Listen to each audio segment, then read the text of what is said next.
Hi yours, இது கோலி இட்லி. ரவையை வச்சு டேஸ்டான ஹெல்த்தியான கருவேப்பிலை பொடி கோலி இட்லி எப்படி செய்யலான்னு பார்க்கலாம் வாங்க. மார்னிங் பிரேக்ஃபாஸ்ட்டுக்கு ரொம்பவே சூப்பராக டேஸ்ட்டாக இருந்தது. இதை இந்த மெத்தடில் செஞ்சு பாருங்கள். ரொம்பவே டேஸ்ட்டாகவும் இருக்கும், ஹெல்த்தியாகவும் ஃபீல் பண்ணுவீங்க.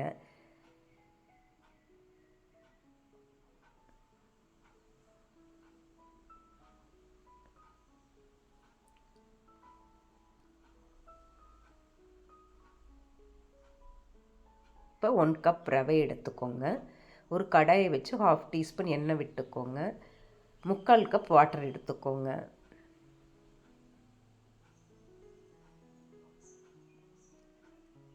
½ டீஸ்பூன் சால்ட், இதுக்கு ½ டீஸ்பூன் சால்ட் கரெக்டாக இருக்கும். 1 டீஸ்பூன் நெய் போட்டுக்கோங்க. இப்போ இது நல்லா கொதி வந்ததும் சிறிதளவு ஓமம், சிறிதளவு ஜீரகம் இதை ஆட் பண்ணிக்கோங்க. கட் பண்ணி வச்சுருக்க கருவேப்பிலை, கொரியாண்டர் லீவ்ஸ் இதை எல்லாமே ஆட் பண்ணிக்கோங்க.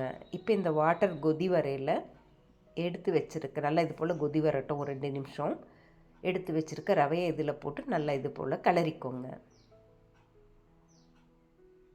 வாட்டர் நல்லா ரவை அப்சர்வ் பண்ணதும் அடுப்பு ஆஃப் பண்ணிக்கோங்க. இது ஹாஃப் குக்கடாக தான் நம்ம இது ரெடி பண்ணிக்குவோம்.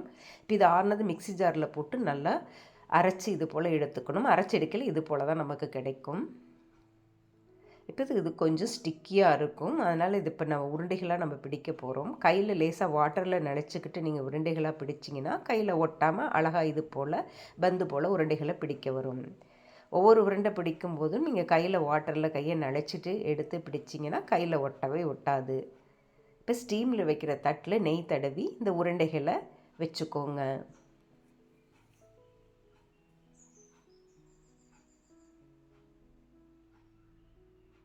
இந்த ஸ்டீமில் வந்து இந்த இட்லி வெறுமனா சாப்பிடவுமே ரொம்பவே டேஸ்ட்டாக இருக்குங்க. இன்னும் கருவேப்பிலை பொடியோட ரொம்பவே ஹெல்த்தியானது மார்னிங் பிரேக்ஃபாஸ்ட்டுக்கு.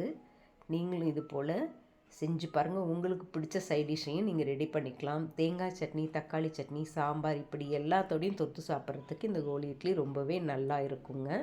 உங்களுக்கு எந்த சைட் டிஷ் பிடிக்குமோ அந்த சைட் டிஷ் நீங்கள் ரெடி பண்ணிக்கலாம்.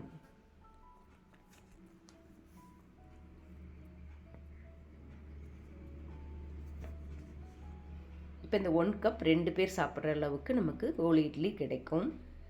உங்களுக்கு எவ்வளோ தேவையோ அந்தளவுக்கு ரவையை போட்டு இந்த மெத்தடில் ப்ரிப்பேர் பண்ணிக்கோங்க.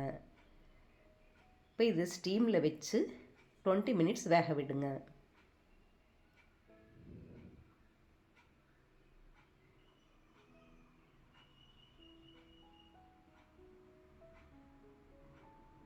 இப்போ வந்து ரெடி ஆயிடுச்சு. இதை தட்டிலேருந்து எடுத்துக்கலாம். சூடாரட்டும். இதை இப்படி அழுத்தி பார்த்தீங்கன்னா பஞ்சு போல் மெத்துன்னு இருக்கும்.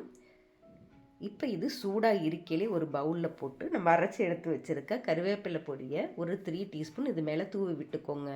இந்த கருவேப்பிலை பொடி நம்ம வீட்டிலே அரைச்சது. இந்த பொடி எப்படி அரைக்கிறதுங்கிறத இந்த வீடியோவோட கடைசியில் கொடுத்துருக்கேன்.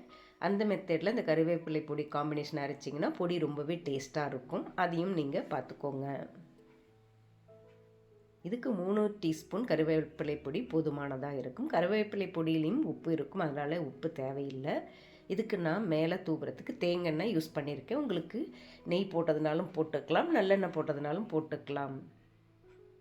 இப்போ இதுக்குள்ள 1/2 டீஸ்பூன் எண்ணெய் விட்டு கடுகு, உளுத்தம்பருப்பு, சிறிதளவு பெருங்காயம் தோலிச்சு இதில் ஆட் பண்ணிக்கோங்க. ஹெல்த்தியான கருவேப்பிலை பொடி ஹோலி இட்லி ரெடி ஆகிடுச்சு. மார்னிங் பிரேக்ஃபாஸ்ட்டுக்கு சூப்பரான ஒரு ஹெல்த்தியான டிஃபன் கூட. நீங்களும் இது போல் செஞ்சு பார்த்து எப்படி இருந்ததுங்கிறத கமெண்ட் பாக்ஸில் சொல்லுங்கள். இந்த பொடி அரைக்கிறதுக்கான மெஷர்மெண்ட்ஸை டிஸ்கிரிப்ஷனில் கொடுக்குறேன். இப்போ பொடிக்கான பொருட்கள் என்னங்கிறத பார்க்கலாம். 1 கப் பாசிப்பருப்பு, 1/4 கப் கடலைப்பருப்பு, உளுத்தம்பருப்பு, எள்ளு, நிலக்கடலை, காஞ்ச மிளகாய், காய வச்சு ட்ரை பண்ணி வச்சுருக்க கருவேப்பிலை. பருப்புகளை இது போல் நல்லா செவக்க வறுத்து எடுத்துக்கோங்க. பருப்புகளை வறுத்து எடுத்ததும் ஒரு தட்டில் கொட்டி ஆற வச்சுக்கோங்க. இப்போ கடாயில் ட்ரை பண்ணி வச்சுருக்க கறிவேப்பிலையும் போட்டு நல்லா இது போல் ஒரு 3 நிமிஷம் வறுத்து எடுத்துக்கலாம். இதுக்கு 1/2 டீஸ்பூன் பெருங்காயத்தூள், 1/4 டீஸ்பூன் சால்ட்டு கரெக்டாக இருக்கும் இந்த பொடிக்கு. இது நல்லா ஆறுனதும் எல்லாம் ஒன்றா போட்டு மிக்ஸி ஜாரில் அரைச்சி எடுத்துக்கோங்க. இது போல் ஹெல்த்தியான கோலி இட்லி நீங்களும் செஞ்சு பாருங்கள். எப்படி இருந்ததுங்கிறத கமெண்ட் பாக்ஸில் சொல்லுங்கள். ஹெல்த்தியாக இருங்க, ஹாப்பியாக இருங்க.